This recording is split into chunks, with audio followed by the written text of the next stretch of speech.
Whoa. I'm running short of words right now, but I cannot afford this because I have to speak.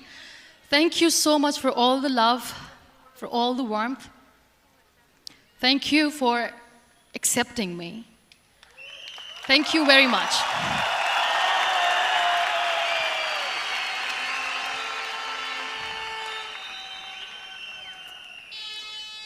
Well, I always start my talk with a disclaimer.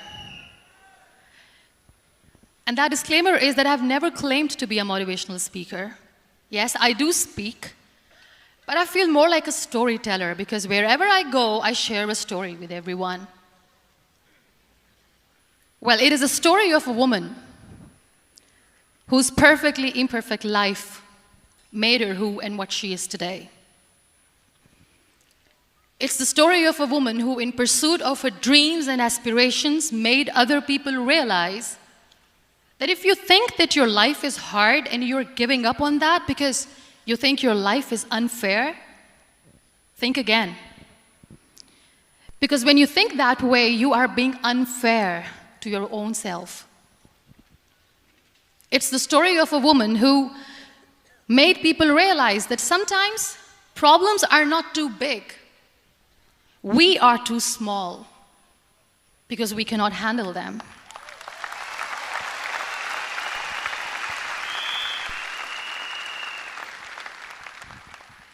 It is the story of a woman who with time realized that real happiness doesn't lie in success, money, fame. It lies within. Real happiness lies in gratitude. So I am here, and I'm going to share the story of that woman. That is my story.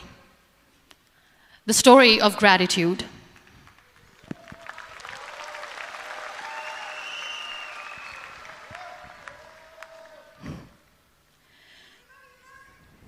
I love you too. I love you all. I believe in the power of words. Many people speak before they think. But I know the value of words. The words can make you, break you, they can heal your soul, they can damage you forever. So I always try to use the positive words in my life wherever I go.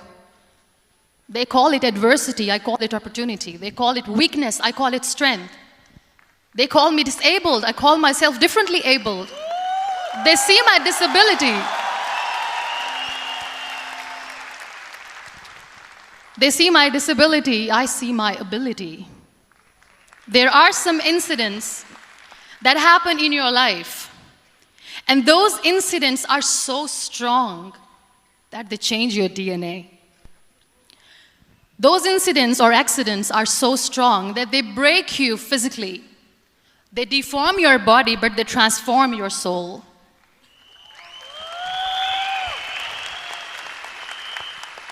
Those incidents break you, deform you, but they mold you into the best version of you. And the same thing happened to me. And I'm going to share what exactly happened to me. I was 18 years old when I got married. And this thing I'm sharing for the very first time on an international level. I was 18 years old when I got married. I belonged to a very conservative family, a Baloch family, where good daughters never say no to their parents. My father wanted me to get married. And all I said was, if that makes you happy, I'll say yes. And of course, it was never a happy marriage. Just about after 2 years of getting married, about 9 years ago, I met a car accident. Somehow my husband fell asleep and the car fell in the ditch. He managed to jump out, saved himself. I'm happy for him. But I stayed inside the car and I sustained a lot of injuries. The list is a bit long. Don't get scared. I'm perfectly fine now. Radius ulna of my right arm were fractured. The wrist was fractured. Shoulder bone and collarbone were fractured.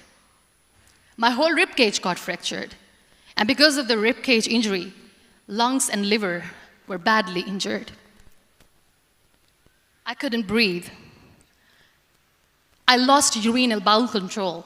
That's why I have to wear the bag wherever I go. But that injury that changed me and my life completely as a person and my perception towards living my life was the spine injury.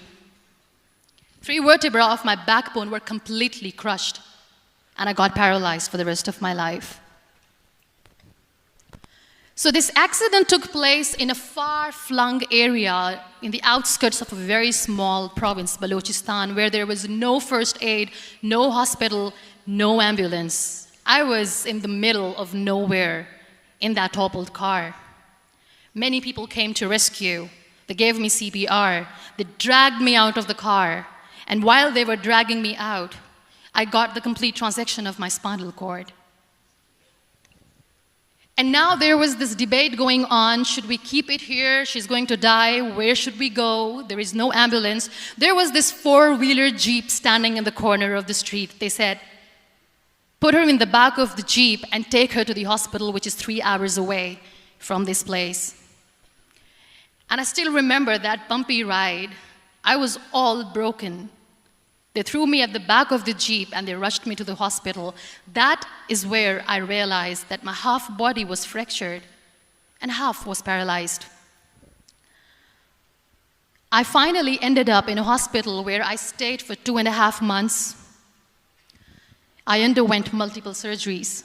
Doctors have put a lot of titanium in my arm. There's a lot of titanium at my back to fix my back. That's why people in Pakistan call me the Iron Lady of Pakistan.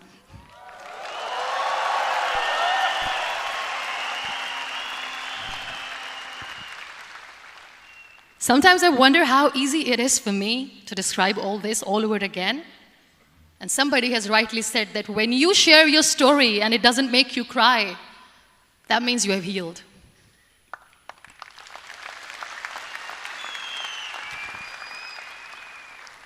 Those 2.5 months in the hospital were dreadful. I will not make up stories just to inspire you. I was at the verge of despair. One day, doctor came to me and he said, well, I heard that you wanted to be an artist, but you ended up being a housewife. I have a bad news for you. You won't be able to paint again because your wrist and your arm are so deformed, you won't be able to hold a pen again. And I stayed quiet. Next day, doctor came to me and said, your spine injury is so bad, you won't be able to walk again. I took a deep breath and I said, it's all right. The very next day, doctor came to me and said, because of your spine injury and the fixation that you have in your back, you won't be able to give birth to a child again. That day, I was devastated. I still remember, I asked my mother, why me? And that is where I started to question my existence. Why am I even alive? What's the point of living? I cannot walk, I cannot paint, fine, I cannot be a mother. And we have this thing in our heads, being women, that we are incomplete without having children. I am going to be an incomplete woman for the rest of my life. What's the point? People are scared. They think I will get divorced. What is going to happen to me? Why me? Why am I alive? We all try to chase this tunnel. We all do this because we see light in the end of the tunnel, which keeps us going. My dear friends, in my situation, there was a tunnel that I had to roll on, but there was no light. And that is where I realized that the words have the power to heal the soul. My mother said to me, this too shall pass. God has a greater plan for you. I don't know what it is, but He surely has.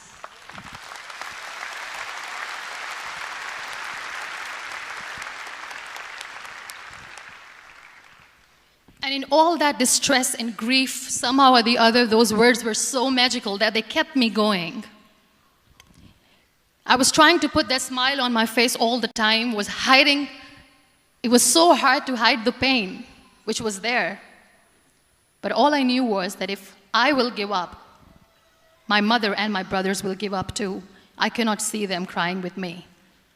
So what kept me going was, one day I asked my brothers, I know I have a deformed hand, but I'm tired of looking at these white walls in the hospital and wearing these white scrubs. I'm getting tired of this. I want to add more colors to my life. I want to do something. Bring me some colors. Bring me some small canvas. I want to paint. So the very first painting I made was on my deathbed, where I painted for the very first time. It was not just an art piece or just my passion. It was my therapy. What an amazing therapy it was. Without uttering a single word, I could paint my heart out. I could share my story. People used to come and say, what lovely painting, so much color. Nobody could see the grief in it. Only I could. So that's how I spent 2.5 months in my hospital, crying, never complaining or whining, but painting. And then I was discharged, and I went back home. And I went back home, and I realized that I have developed a lot of pressure ulcers on my back and on my hip bone. I was unable to sit. There were a lot of infections in my body, a lot of allergies. So doctors wanted me to lie down on the bed straight for not 6 months, for not 1 year, for 2 years. I was bedridden, confined in that one room, looking outside the window, listening to the birds chirping, and thinking maybe there will be a time when we'll be going out with the family and enjoying the nature. That was the time where I realized how lucky people are, but they don't realize. That is the time where I realized that the day I'm going to sit, I'm going to share this pain with everyone to make them realize how blessed they are, and they don't even consider them lucky. There are always turning points in your life. There was a rebirth day that I celebrated. After 2 years and 2.5 months, when I was able to sit on a wheelchair, that was the day when I had the rebirth. I was a completely different person. I still remember the day I sat on the wheelchair for the first time, knowing that I'm never going to leave this, knowing that I won't be able to walk for the rest of my life. I saw myself in the mirror, and I talked to myself. And I still remember what I said. I cannot wait for a miracle to come and make me walk. I cannot sit in the corner of the room crying, cribbing, and begging for mercy because nobody has time. So I have to accept myself the way I am. The sooner, the better. So I applied the lip color for the first time.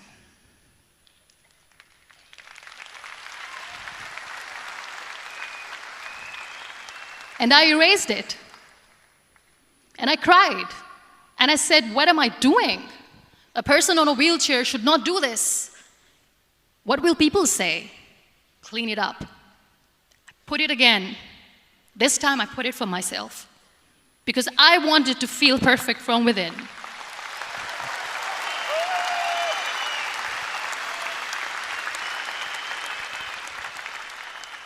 And that day I decided that I'm going to live life for myself. I am not going to be that perfect person for someone. I am just going to take this moment and I will make it perfect for myself. And you know how it all began?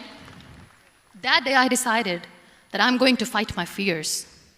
We all have fears. Fear of unknown, fear of known, fear of losing people, fear of losing health, money. We want to excel in career, we want to become famous, we want to get money. We are scared all the time. So I wrote down one by one all those fears. And I decided that I'm going to overcome these fears one at a time. You know what was my biggest fear? Divorce. I couldn't stand this word. I was trying to cling on to this person who didn't want me anymore, but I said no. I have to make it work. But the day I decided that this is nothing but my fear, I liberated myself by setting him free. And I made myself emotionally so strong that the day I got the news that he's getting married, I sent him a text that I'm so happy for you and I wish you all the best. And he knows that I pray for him today.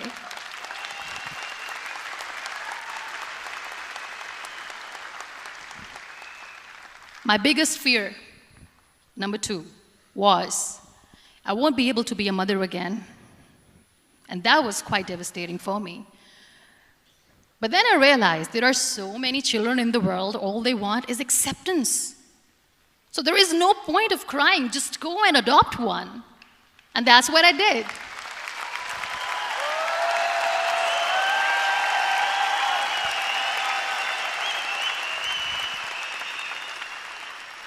I gave my name in different organizations, different orphanages. I didn't mention that I'm on a wheelchair, dying to have a child.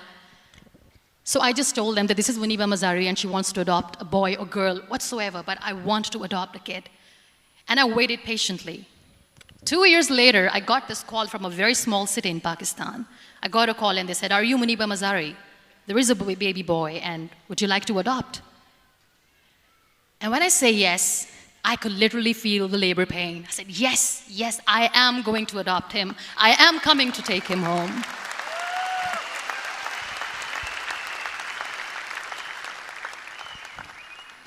And when I reached there, the man was sitting and he was looking at me from head to toe. And in back of my head, I kept thinking that, oh my God, he is going to say she's on the wheelchair, she doesn't deserve it. How is she going to take care of him? And I looked at him and I said, "Do not judge me because I'm on the wheelchair." But you know what he said? He said, "I know you will be the best mother of this child. You both are lucky to have each other."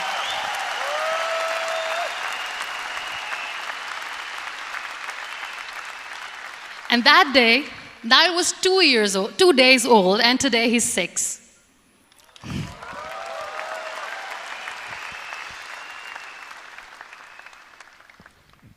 You'll be surprised to know another bigger fear that I had in me.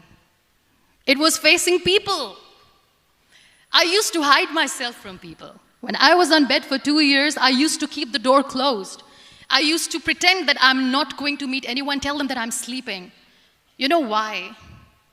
Because I couldn't stand that sympathy that they had for me. They used to treat me like a patient. When I used to smile, they used to look at me and say that, "You're smiling, are you okay?" I was tired of this question being asked, "Are you sick?" Well, a lady yesterday at the airport asked me, "Are you sick?" And I said, "Well, besides the spinal cord injury, I'm fine, I guess."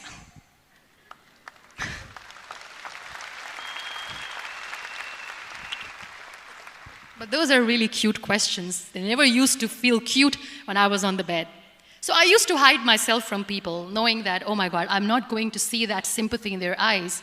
It's all right. And today I'm here speaking to all these amazing people because I have overcome the fear.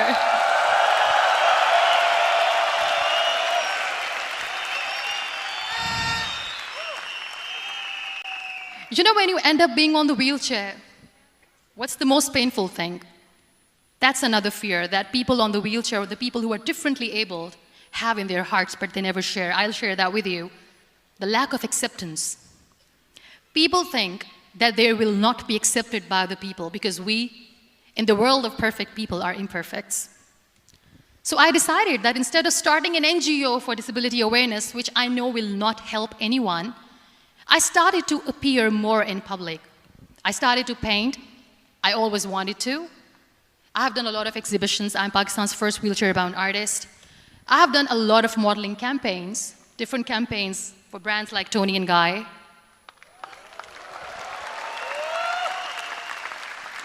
I have done some really funny, breaking the barriers kind of modeling. There was this one by the name Clown Town where I became a clown because I know that clowns have hearts too. And then I also decided that if I really want to make the difference, I am not going to let people use me for their polio campaigns where they will make you a victim and an emblem of misery and mercy and will say that, you know what, give polio drops to your children or they'll become like this girl. I decided that I'm going to join the national TV of Pakistan as an anchor person. And I've been doing a lot of shows for the last 3 years.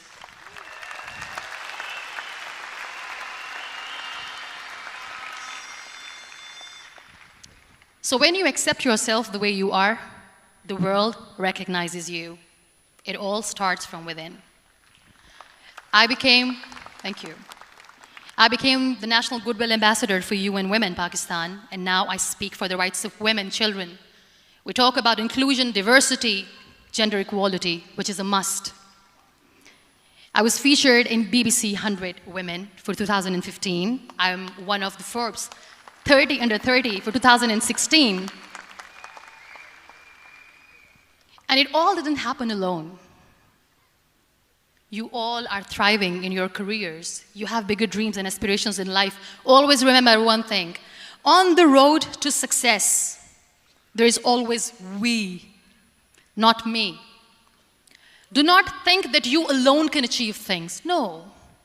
There is always another person who is standing behind you, maybe not coming on the forefront, but behind you, praying for you and supporting you.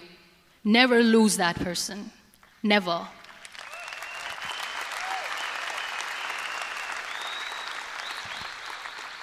No matter how much I say that I couldn't find a hero, so I became one, I still want to recognize those 3 people in my life who literally changed my life completely, and I get inspiration from them every single day.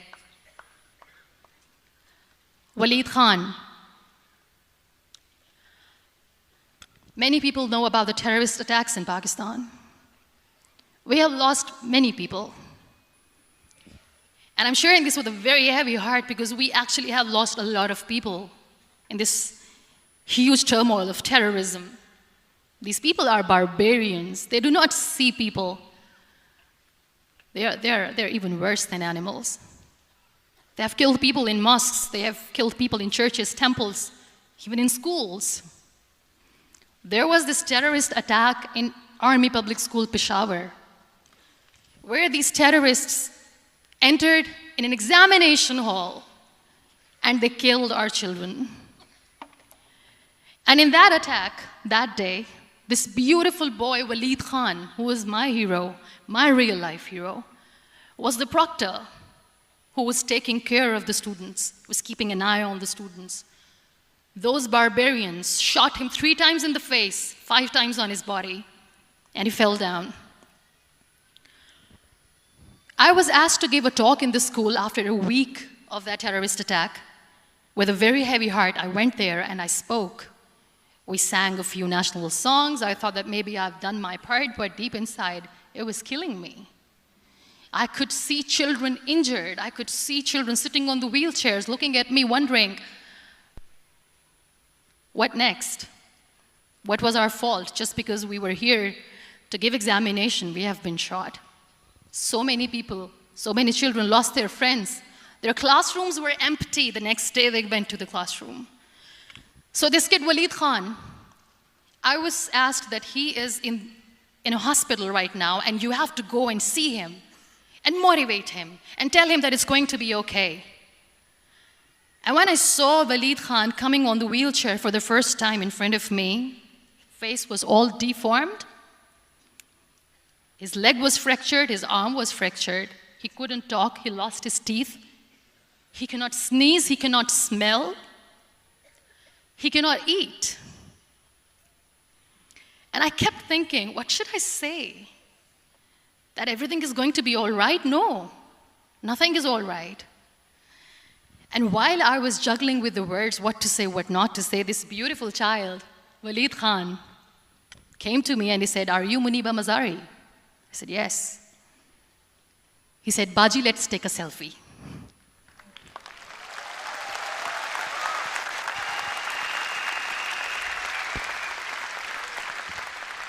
And with that beautiful, toothless smile of Waleed Khan, we took that beautiful selfie that I still have with me.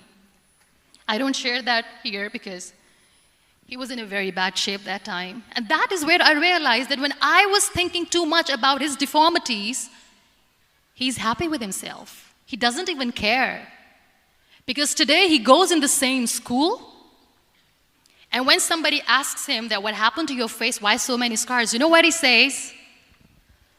"These scars are my medals and I wear them with pride."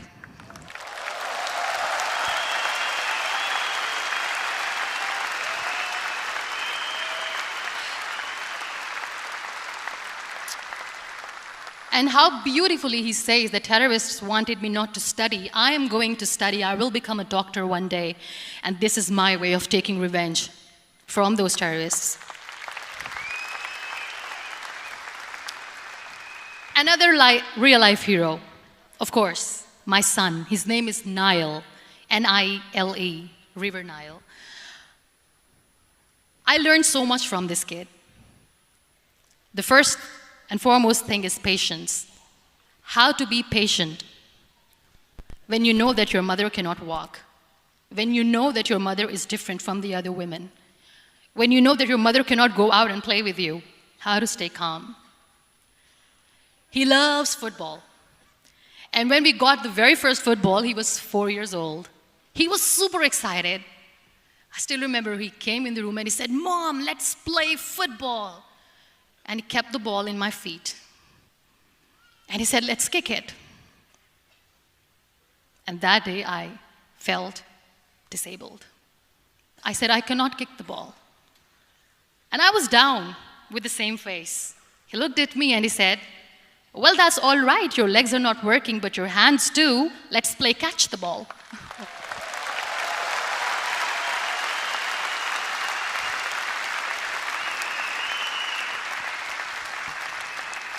You know what? That day he made me realize that when you think your glass is half empty, come on, your glass is half full.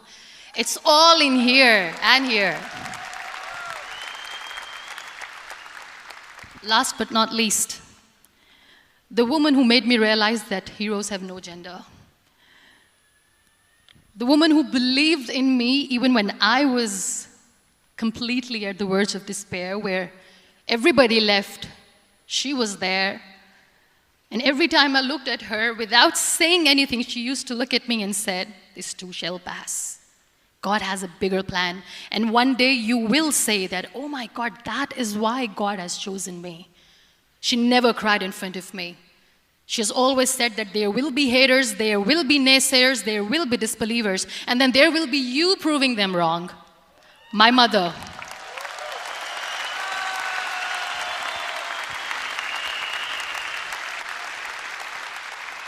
Whatever I am today, I'm nothing without her. I'm nothing without her. Thank you, Mama. I wish you were here. Thank you for making me who I am today.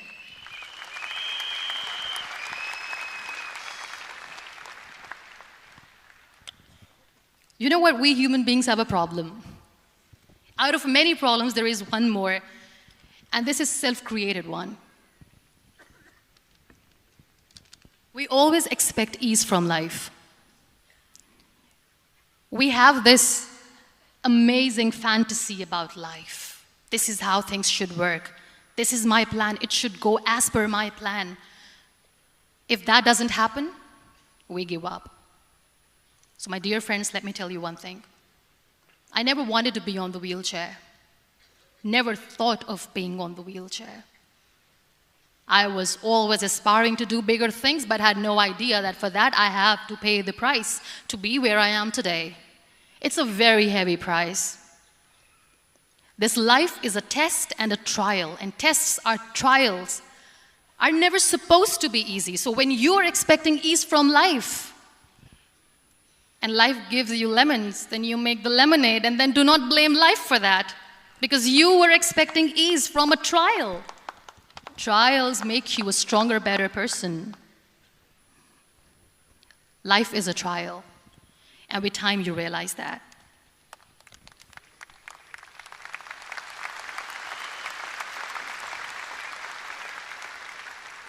It is okay to be scared. It is okay to cry.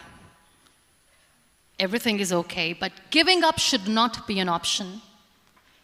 They always say that failure is not an option. Failure should be an option, because when you fail, you get up, and then you fail, and then you get up, and that keeps you going. That's how humans are strong.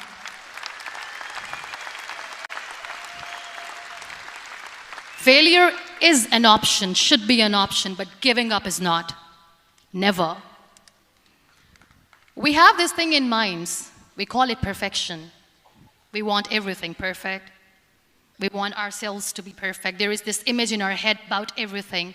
Perfect life, perfect relationships, perfect career, perfect amount of money that we need to earn no matter what. Nothing is perfect in this world. We all are perfectly imperfect, and that is perfectly all right. That's all right. We were sent here not to become the perfect people. Those people who tell you how to look perfect, even those people are imperfect. Trying to fight this fear of looking imperfect. I used to be perfect. I still remember.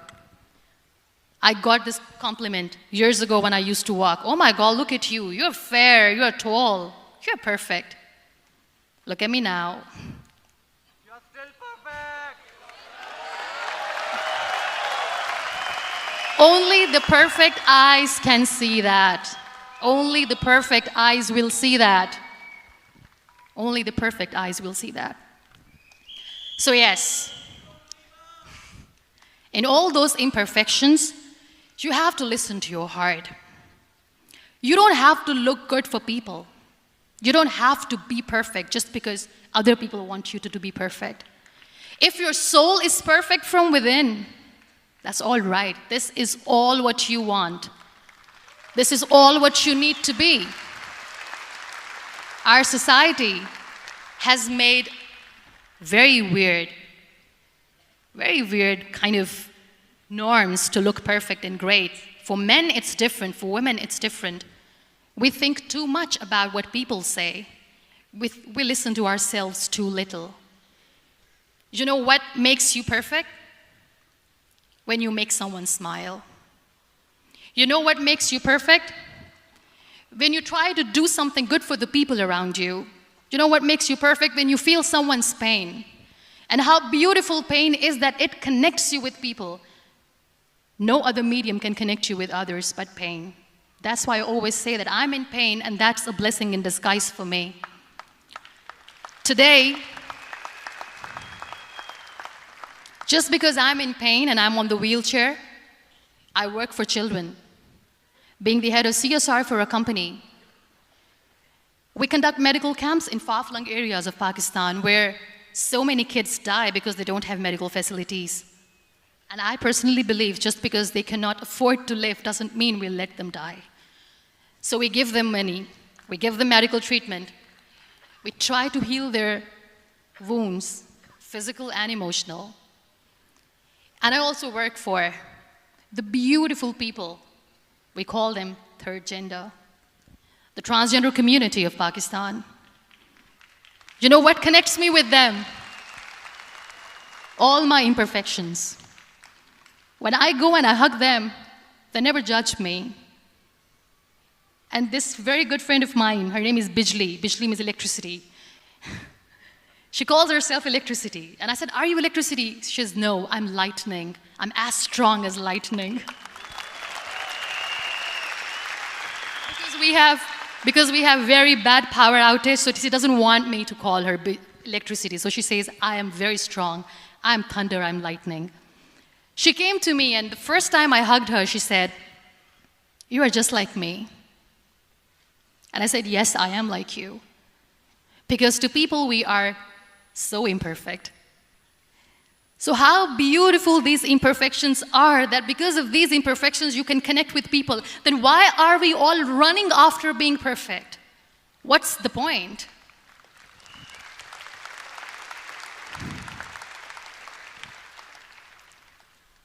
Every time I go in public, I always smile.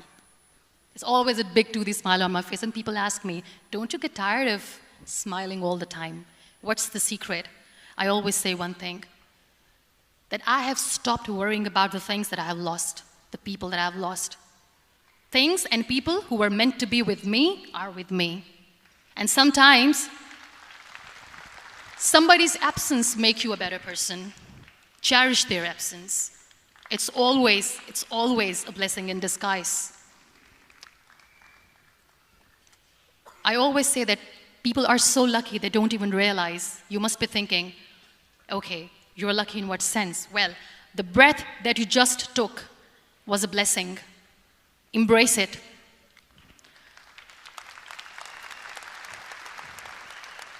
There are so many people in the world who are dreaming to live a life that you are living right now. You have no idea. Embrace each and every breath that you are taking. Celebrate your life. Live it. Don't die before your death. We all die.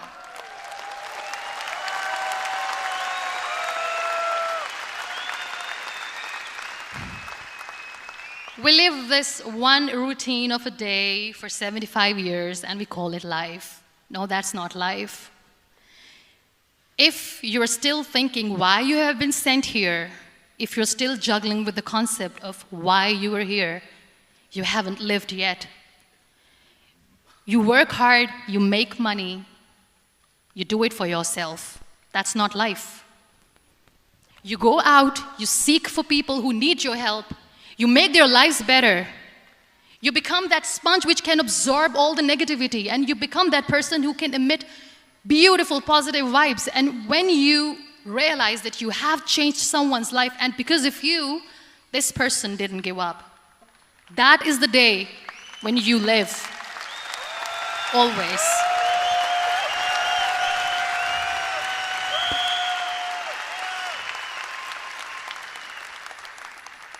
We were talking about gratitude, why I smile all the time. I cry all night when nobody sees me, because I'm a human and I have to keep the balance. And I smile all day because I know that if I will smile, I can make people smile. That keeps me going.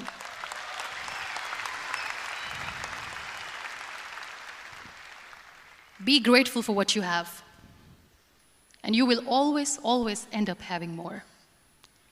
But if you'll cry and if you'll crib for the little things that you don't have or the things that you have lost, you will never ever have enough. Sometimes we are too busy thinking about the things that we don't have that we forget to cherish the blessings that we have. I'm not saying that I'm not healthy and that makes me unlucky, but yes, it is hard. It is hard when I say that I cannot walk. It is hard to say when I wear this bag. It hurts.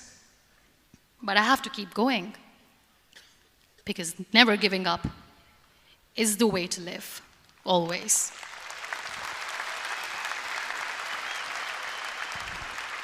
So I'll end my talk on a very short note.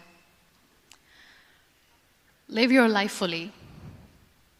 Accept yourself the way you are. Be kind to yourself. Be kind to yourself. I'll repeat, be kind to yourself, and only then you can be kind to others. Love yourself and spread that love.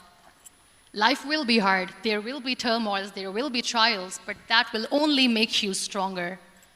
Never give up. The real happiness doesn't lie in money or success or fame. I have this all, I never wanted this. Real happiness lies in gratitude. So be grateful, be alive, and live every moment. Thank you so much, everyone. Thank you.